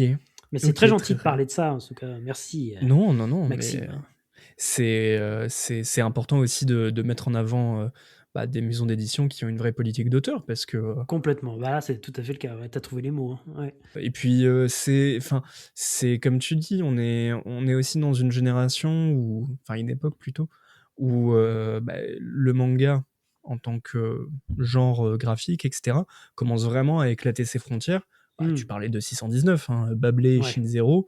Oui, complètement. Enfin, on ne sait pas si c'est un comics, on ne sait pas si c'est un manga, mais on sait que c'est excellent, quoi. Très bien, très bien. Ils devraient mettre ça en bandeau, là, le label Exactement. 619. On est sur le coup. Je leur ai envoyé un mail sur Gmail. Ouais. Mais non, effectivement. Et Morgan, c'est génial que en plus il y a une promotion via le podcast parce que c'est un format qui est super agréable. Et donc non, félicitations. Ouais, puis une Félicitations nouvelle à vous. forme aussi, je trouve, de promotion, encore une fois, même si Ouais. j'aime pas ce mot que tu as utilisé tout à l'heure, mais une nouvelle forme de promotion qui est intéressante, qui est Ouais. différente. C'est cool aussi d'essayer des choses comme ça. Franchement, ouais. Et on parlait de franco-belge. Mm. Tu lis aussi des comics ou c'est quelque chose plutôt non? Alors, plutôt oui, aussi. Ouais. Alors, je lis pas, par contre, toute la branche super-héros. Là, je t'avoue que j'ai un peu Ouais. abandonné ce truc-là. J'en lis de temps en temps quand il y a des offres promotionnelles, des trucs comme ça. Mais je suis vite perdu en fait dans tout cet Ouais. univers-là. Alors, je sais, j'écoute First Print, Arnaud Kikou et son pote, là, je sais plus son prénom, qui conseille tout le temps des trucs pour le coup enfin pas hyper accessibles, mais différents justement Mmh. du comics de super-héros. Donc j'ai lu, comme beaucoup. euh, The Nice House on the Lake. Voilà! Mais qu'il Ah est là bon ce là. Maxime, The Nice House on the Lake. Ouais, ouais. J'ai lu Très bien. ça, enfin j'ai lu voilà, les comics qui sortent, le truc des monstres, là, je l'ai lu aussi. Enfin, Ouais. voilà. Ok. Mais comme tu dis, je lis vraiment beaucoup de bandes dessinées. Donc, que ce soit du manga, du comics ou de la franco-belge, ça reste de la BD, quoi. Ok. Et en plus de lire des BD, tu vas aussi au ciné, parce que j'ai remarqué que sur ton Instagram, tu mettais pas mal en avant ouais, Ah ouais, des c'est marrant films. ça. Pourtant, j'ai pas l'impression d'en mettre tant que ça, alors que j'y vais vraiment beaucoup. Mais Mais c'est. en fait, je trouve que, je sais pas, peut-être que c'est ta manière de mettre en avant les films que tu as vus qui m'intéressent à chaque fois, mais Ouais. je trouve que tu en parles pas mal. Ah ouais, ok. Et est-ce que c'est deux passions totalement différentes ou il y a des ponts entre ces deux médias? Enfin, ces Alors, il y a des deux ponts dans le arts. sens où tous les films d'animation, que ce soit japonais, américain, français, je vais tous les voir au cinéma. Ouais, Parce que j'adore. Alors, j'adore l'animation, en même temps, c'est paradoxal, je ne regarde pas du tout d'animé. ouais, Toutes les ok. séries animées, là, j'arrive plus, en fait, à ressentir les émotions que j'ai eues, moi, ado, quand j'ai vu Senseiya, par exemple, Hmm. ou même Dragon Ball. Là, pourtant, j'ai essayé des trucs, hein. J'ai essayé Pluto, par exemple, que Oui, je trouve d'accord, ouais. fade par rapport au Hmm. manga. Enfin, Oui, c'est un peu comme les romans et les films. Il paraît que c'est un peu la même chose. C'est-à-dire que tu lis le roman, quand tu vois le film, tu te dis, ouais, bof, le film, pas ouf, quoi. ouais. Bah, pour les animés, j'ai un peu ça aussi. J'ai regardé l'Attaque des Titans. Je vais me faire des ennemis, là, hein, mais l'Attaque des Tu es en Titans, territoire ami. j'ai pas kiffé plus que ça, alors que tout le monde m'en a dit le plus grand bien. Très bien. Ranma, c'est pareil, la nouvelle version qu'ils ont faite, bon, c'est joli, mais Ah, ok. voilà, Mhm, ok. tu vois, j'arrive pas à accrocher, à me dire, ah tiens, ce soir je me fais un épisode, non. Hmm. Ok, Il y a Dan Dadan, bon, à la rigueur, peut-être. Voilà. très Mais bien. s'ils me mettent Dan Dadan au lycée, n'importe quoi. Au Pourquoi pas? ciné, comme ils l'ont fait pour Jujutsu Kaisen dont tu parlais Ouais. tout à l'heure, que j'ai vu Mhm. au ciné alors que je connaissais rien du tout de l'histoire, Ok, ou même tous les. Je prends aussi les Demon Slayer. ouais. Je vais les voir à chaque fois avec mon fils Ah, au ciné, super. même si Ok. je capte pas plus que ça le délire, mais voilà. Donc ouais, je vais beaucoup au cinéma, Ouais. beaucoup de films, au moins une fois, voire 2 fois par semaine. Mhm. En plus, là, c'est pas pour faire la pub de mon cinéma, mais c'est le plus beau cinéma de France, je pense, Ah ici, oui, tout à ça. Mont-Soleil-Mine. Ouais, ouais. D'accord. N'hésitez pas à y aller en masse. Faire Voilà. un... Vous direz que vous venez de ma part et puis ils vous feront un prix. Et pour toi, ouais, il y a des films qui vraiment se sont inspirés. Je parle des films live, hein, Ouais. qui se sont inspirés de mangas qui t'ont marqué. Et à l'inverse, des mangas qui se sont inspirés de films qui t'ont marqué. Donc des films live adaptés de manga, c'est ça? Ou Plus des vice-versa? films live qui prennent leur inspiration dans des Ah oui, mangas, ok, mais c'est d'accord, pas d'accord. Ok. forcément l'adaptation live Ah ouais. de. Ah, c'est une bonne question, ça, que j'aurais dû préparer. En fait, c'est pas forcément des films, mais c'est des plans Ouais. dans certains films où je me dis, ah ouais, là, ça me rappelle Evangelion, par exemple, là, ça me rappelle du Satoshi Kon, là, ça me rappelle Ouais. du Miyazaki. Je pourrais pas te citer, je pense, de films qui, pour moi, à part les habituels, tous les films de Nolan, Ouais. les films de Requiem Tarantino for a Dream, peut-être. Ouais. Tarantino, voilà, tous les classiques qu'on a Hmm. déjà cités 1000 fois, mais oui, ouais, j'ai pas réfléchi à cette question, et là, je t'avoue que tu me prends un peu de court. Non, mais en fait, je l'ai préparé au dernier moment, donc je comprends, Mais c'est il y a une très aucun bonne souci. question, Maxime, encore une fois. Mais last but not least, avant les questions en rafale, Mhm. je voulais le terminer parce que c'est peut-être le plus récent et aussi le plus intéressant. Enfin, peut-être pas le plus intéressant, mais en tout cas, ça m'intéresse. Tu as participé, non pas au Festival international de la bande dessinée cette année, Oui. mais au Festival Off Ouais, de ouais. Angoulême. Mhm. Déjà, comment ça a été? comment ça s'est passé et être dans un festival aussi indépendant. Est-ce que le manga, avec ta conférence entre autres, a été mis à l'honneur? Mais quelle bonne question, Maxime. Quelle bonne question. Vraiment, Arrête, je c'est vais parfait. rougir. Non, parce que oui, donc j'ai participé cette année avec grand plaisir. D'ailleurs, moi, c'était encore une fois un honneur, mais c'est grâce encore une fois à ce podcast et puis aux Ouais. liens que j'ai pu, enfin les liens entre guillemets que j'ai pu créer avec les personnes qui sont autour de la table, notamment Dominique Verret. C'est lui qui est à l'initiative de ce truc-là, de cette conférence, Ok. qui a demandé à Sae Sibo, donc, qui aujourd'hui bosse à la programmation de Japan Expo, Ouais. à Wallo, qui lui, à ce que je te disais tout à l'heure, a vraiment été un précurseur également, puisqu'il a été présent dès les premières conventions pour filmer tout ça, mais il a aussi été journaliste pour Animeland. On retrouve Mhm. pas mal d'articles dans le magazine qui sont signés de sa plume. Il a aussi, il rédige un bouquin sur Akira là en ce moment, qui devrait être très très épais, d'après ce qu'il m'a dit. D'accord. Ok. Et puis à l'origine, il y avait aussi Michael Jérôme Oui. de Comics Initiative, voilà, qui travaille avec Dominique sur la réédition de Hiroshi Hirata. Voilà, de D'accord. quelques livres de Hiroshi Hirata. Ok. Et donc, quand Dominique m'a proposé d'animer ce truc-là, j'ai dit, mais bien sûr, Dominique, à fond, carrément. Donc, on a préparé tout ça.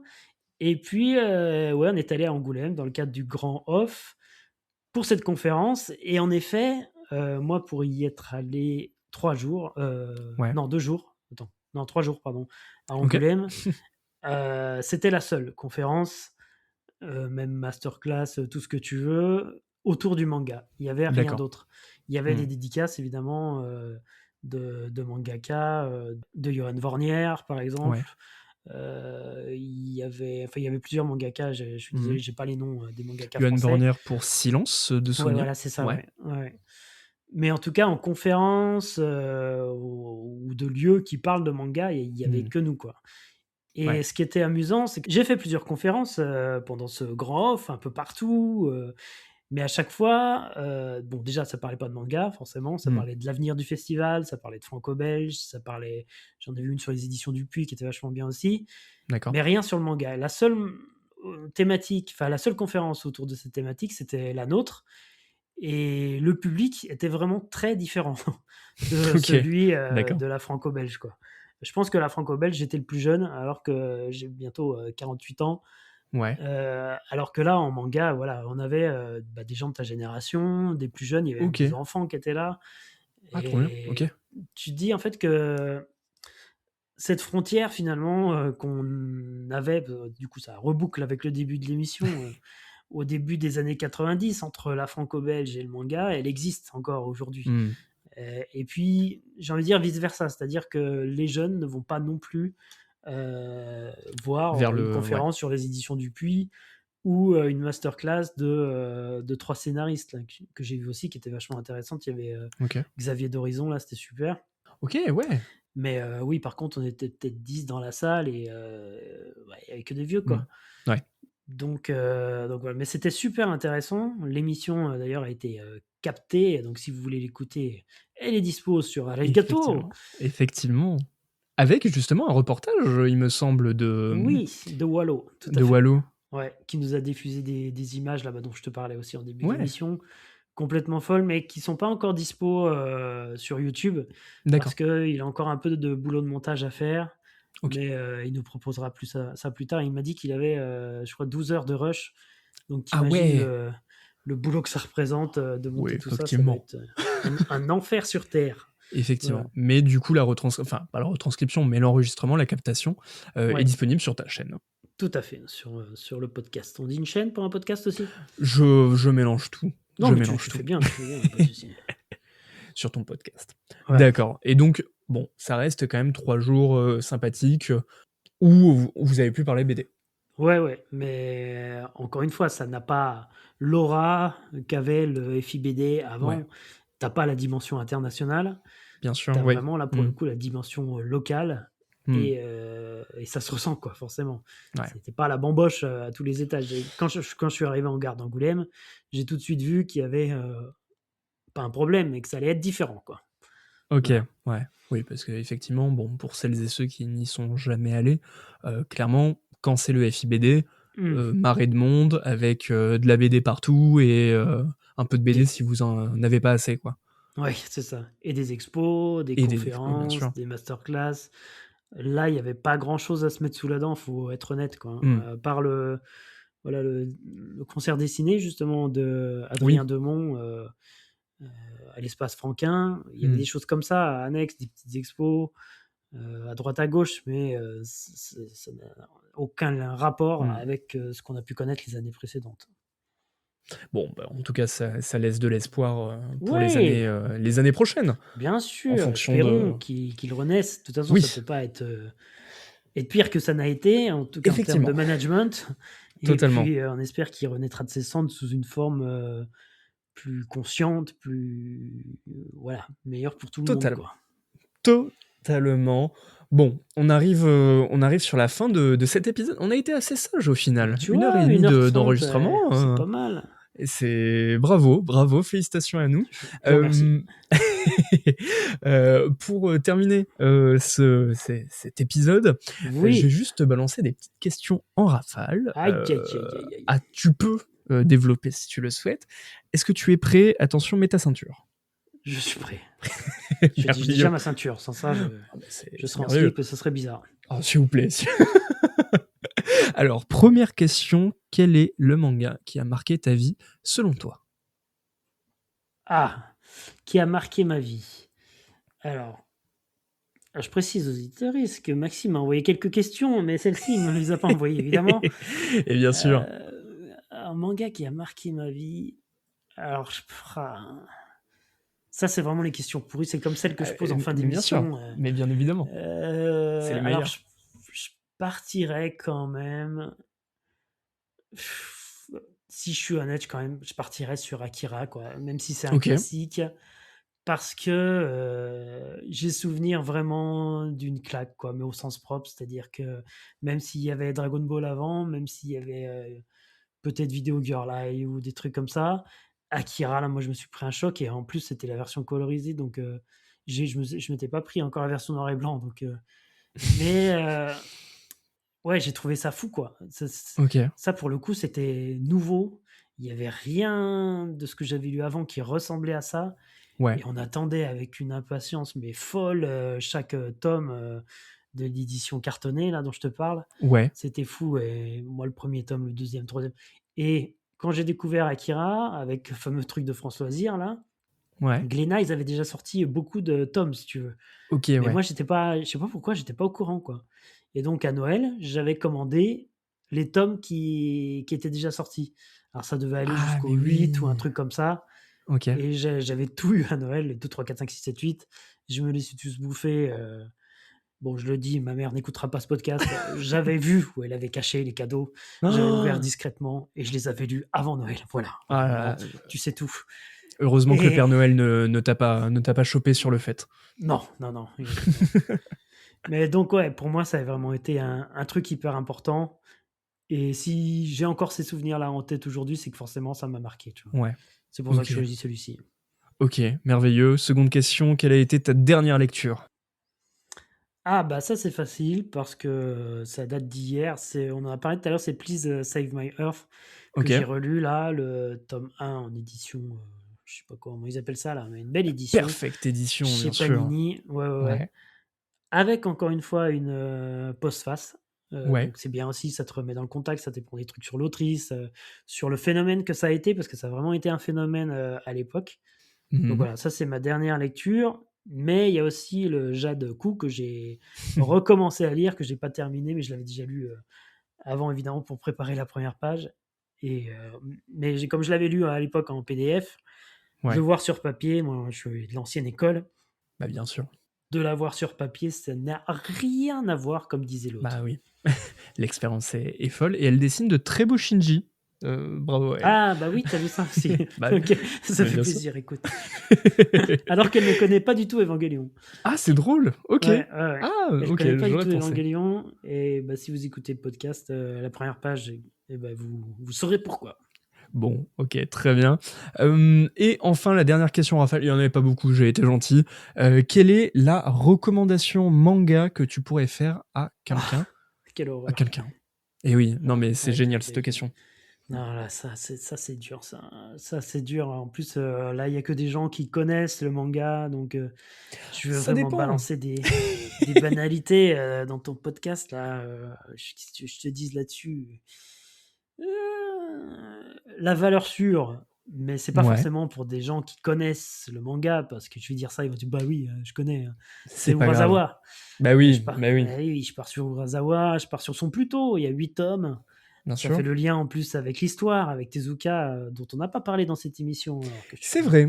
un très grand amateur de Tezuka. Mais voilà, parce que Tezuka, c'est important aussi, quoi. Je Ouais. veux dire, Phoenix, en plus l'édition Delcourt Tonkam, elle est magnifique. Bien sûr. Je sais que certains ont du mal à passer le dessin, tout ça, mais franchement, allez-y. Puis plutôt que d'une recommandation d'un titre ou d'un auteur, je partirais sur un état d'esprit, quoi. Soyez curieux, sortez de votre zone de confort, allez lire des choses que votre algorithme, justement, ne vous conseillerait pas. Essayez d'aller gratter d'autres choses, quoi. Sortez de votre zone de confort, tout simplement. Voilà. Bah, c'est une très belle conclusion, mais attention derrière toi, une dernière question, celle-ci beaucoup plus facile. Eh bien, déjà David, merci, et surtout, dernière question, eh bien, tout simplement, où est-ce qu'on peut te retrouver? Et ben chez moi. Ah! Donc Ah! c'est au... Non, ben Bip, c'était bip. nul comme blague. Cette Non, blague c'était était très très mauvaise. bon. Non, c'était vraiment trop gentil. On peut me retrouver tous les 15 jours en podcast dans l'émission Arigato, qui est disponible sur toutes les applications, que ce soit Deezer, Apple Podcast, Spotify, etc., etc. Avec à chaque fois un invité exceptionnel, mes amis. Donc on a déjà dit ce dont il s'agissait, je ne vais pas me répéter, mais voilà. Et puis on peut me retrouver aussi sur Blue Sky, et puis sur Instagram, tu l'as dit, où je poste des stories de temps en temps, ça m'arrive. Et la première page, quand on veut t'écouter parler Bien d'autre sûr. chose que du manga. Ah, si vraiment on veut m'écouter parler d'autre chose que du manga, oui, la première page, bien sûr. Des éditions Morgan dispo sur YouTube, et puis sur toutes les applications de podcast aussi. Bon, bah, merveilleux. David, merci énormément pour cet épisode. J'ai énormément apprécié ce moment. Eh ben, moi aussi, Maxime, merci beaucoup. Ça m'a fait plaisir de parler de moi, tu vois. Ah bah écoute, tu es les bienvenus en tout cas pour revenir sur cette émission. Bah, on y retourne, c'est parti. Ah bah merveilleux. Et bonjour à tous et bienvenue. Non. En tout cas, pour terminer cette émission, on a une petite tradition. David, est-ce que tu serais partant pour dire le slogan de cette émission Mais bien sûr, Maxime. Très bien. Le manga est né livre, et partout, il est dans les cases. C'était Entrepods, l'émission où on parle autant de Jujutsu. C'était Pardon. Eh oui, mais ça Oui, arrive même non, au mais plus voilà. grand, tu sais. Et voilà. Et oui, non, il a mais fallu c'est que tu- terrible. Ah, ça dérape. C'est C'est dommage. non, C'est mais dommage, c'était Je suis tellement bien. mauvais. Non, mais voilà. Et là, t'as tout foutu en l'air. J'ai ripé. Ah, la C'était Entrepods, Tu vas le le garder au montage, bien podcast. sûr, ça. Bien sûr, je vais mettre dans les bloopers à la fin. C'était Entrepods, le podcast qui parle certes de Jujutsu Kaisen, mais aussi de Osamu Tezuka et en plein milieu de Dragon Ball. Bisous tout le monde. Bisous, bisous. Merci, Maxime, hein, c'était cool. Merci à toi David. L'épisode vous a plu? Vous souhaiteriez en apprendre plus? Alors n'hésitez pas à nous rejoindre sur Instagram, Threads et TikTok. De la part de toute l'équipe, nous tenions à vous remercier sincèrement d'avoir écouté ce podcast. D'ici là, prenez soin de vous, n'arrêtez jamais de lire, et à très vite pour discuter entre pods.